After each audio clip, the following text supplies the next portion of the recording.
The Dunwich Horror, Part 8.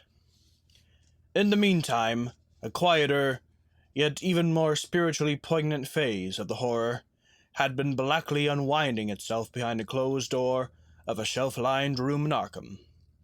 The curious manuscript, record, or diary of Wilbur Whately, delivered to Miskatonic University for translation, had caused much worry and bafflement among the experts in languages both ancient and modern.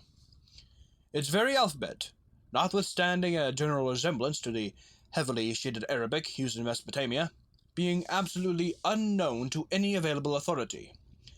The final conclusion of the linguists was that the text represented an artificial alphabet, giving the effect of a cipher, though none of the usual methods of cryptographic solution seemed to furnish any clue, even when applied on the basis of every tongue the writer might conceivably have used. The ancient books taken from Whately's quarters, while absorbingly interesting and in several cases promising to open up new and terrible lines of research among philosophers and men of science, were of no assistance whatsoever in this matter. One of them, a heavy tome with an iron clasp, was in another unknown alphabet, this one of a very different cast, and resembling Sanskrit more than anything else. The old ledger was at length given wholly into the charge of Dr. Armitage, both because of his peculiar interest in the Whately matter, and because of his wide linguistic learning and skill in the mystic formulae of antiquity and the Middle Ages. Armitage had an idea that the alphabet might be something esoterically used by certain forbidden cults which have come down from ancient times, and have inherited many forms and traditions from the wizards of the Saracenic world. That question, however, he did not deem vital, since it would be unnecessary to know the origin of the symbols if, as he suspected, they were used as a cipher in a modern language. It was his belief that, considering the great amount of text involved, the writer would scarcely have wished the trouble of using another speech than his own, save perhaps in certain special formulae and incantations. Accordingly, he attacked the manuscript with the preliminary assumption that the bulk of it was in English. Dr. Armitage knew from the repeated failures of his colleagues that the riddle was a deep and complex one, and that no simple mode of solution could merit even a trial. All through late August he fortified himself with the master lore of cryptography, drawing upon the fullest resources of his own library, and waiting night after night amidst the arcana of Trithemius Polygraphia, Giambattista Portas de Furtivis Literarum Notis, Divigeneris Treta de Chiffres, Falconer's Cryptomenes Patafacta, Davies and Thicknesses, 18th century treatises, and such fairly modern authorities as Blair, Van Marden, and Kleber's Cryptographique. He interspersed his study of the books with attacks on the manuscript itself, and in time became convinced that he had to deal with one of the subtlest and most ingenious of cryptograms, in which many separate lists of corresponding letters are arranged like the multiplication table, and the message built up with arbitrary keywords known only to the initiated.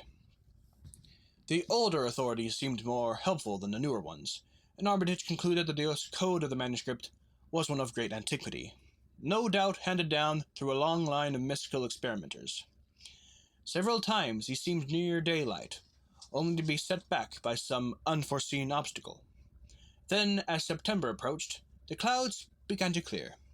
Certain letters, as used in certain parts of the manuscript, emerged definitely and unmistakably, and it became obvious that the text was indeed in English.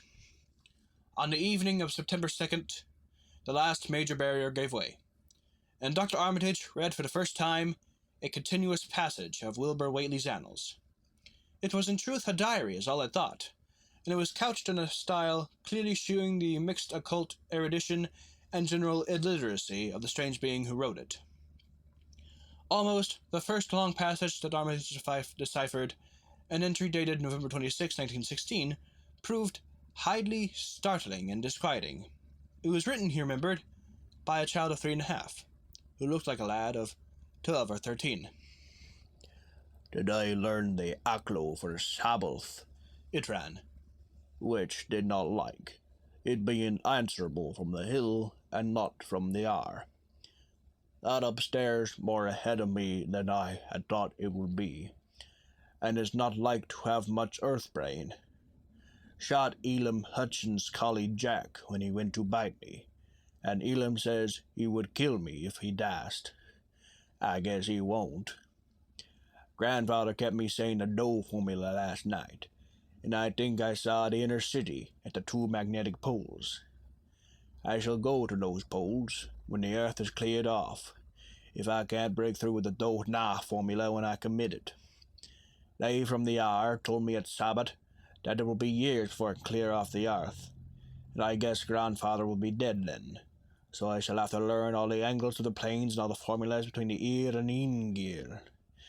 They from outside will help, but they cannot take body without human blood. That upstairs looks like it will have the right cast. I can see it a little when I make the Vorish sign, or blow the powder of Ibn Ghazi at it, and it is near like them and Maeve on the hill. The other face may wear off some. I wonder how I shall look when the earth is cleared, and there are no earth beings on it.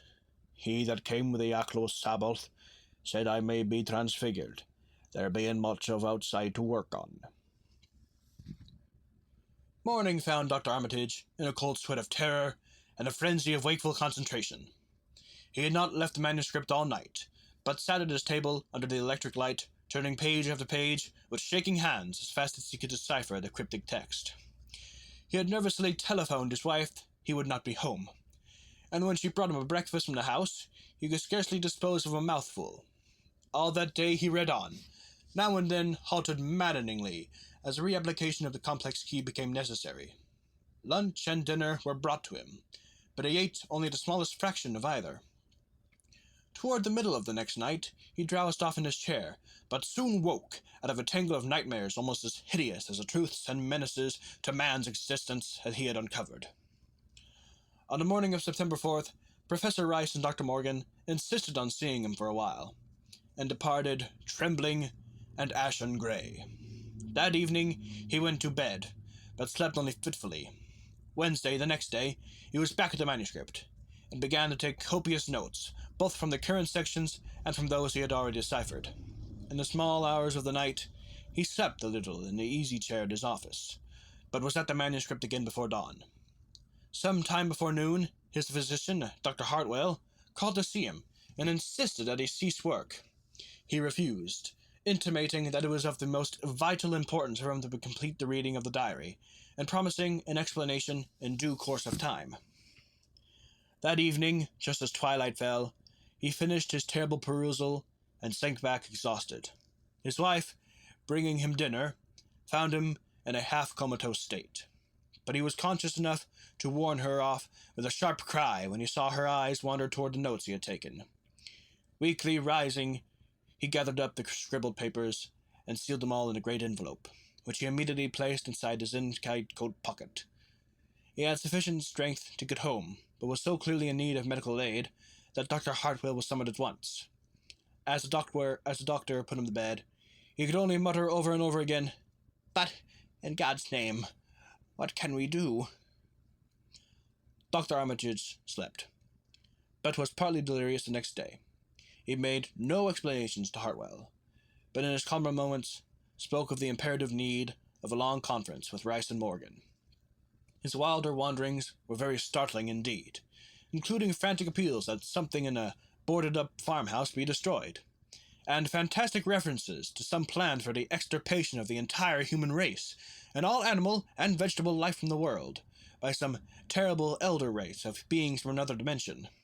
He would shout that the world was in danger, since the elder things wished to strip it and drag it away from the solar system and cosmos of matter into some other plane or phase of entity from which it had once fallen.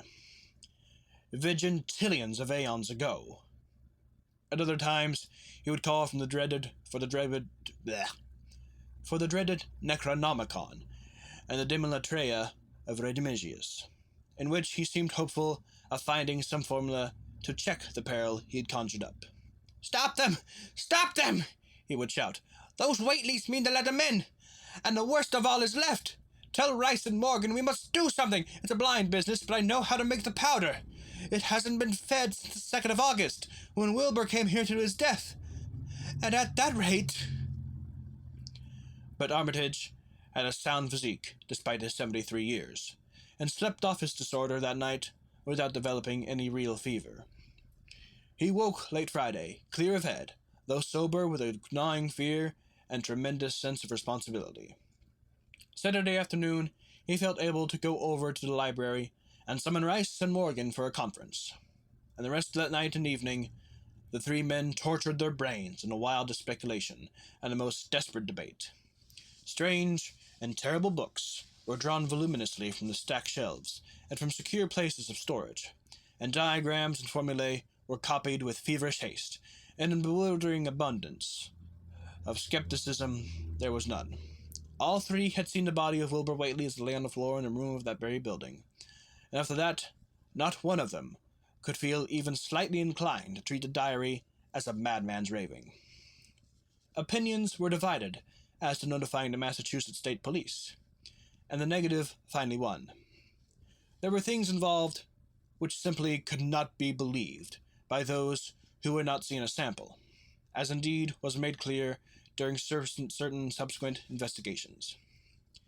Late at night, the conference disbanded, without having developed a definite plan, but all day Sunday, Armitage was busy comparing formulae and mixing chemicals obtained from the college laboratory. The more he reflected on the hellish diary, the more he was inclined to doubt the efficacy of any material agent in stamping out the entity which Wilbur Whately had left behind him. The earth-threatening entity, which, unknown to him, was to burst forth in a few hours, and become the memorable Dunwich Horror. Monday was a repetition of Sunday with Dr. Armitage, for the task in hand required an infinity of research and experiment. Further consultations with the monstrous diary brought about various changes of plan, and he knew that even in the end a large amount of uncertainty must remain. By Tuesday, he had a definite line of action mapped out, and believed he would try a trip to Dunwich within a week. Then on Wednesday, the great shock came. Tucked obscurely away in a corner of the Arkham Advertiser was a facetious little item from the Associated Press, telling what a record-breaking monster the bootleg whiskey of Dunwich had raised up. Armitage, half stunned, could only telephone for Rice and Morgan. Far into the night they discussed, and the next day was a whirlwind of preparation for the part of them all. Armitage knew he would be meddling with terrible powers, yet saw that there was no other way to annul the deeper and more malign meddling which others had done before him. This was One Take Lovecraft. You know the rest. Flubs and all that. Bye-bye.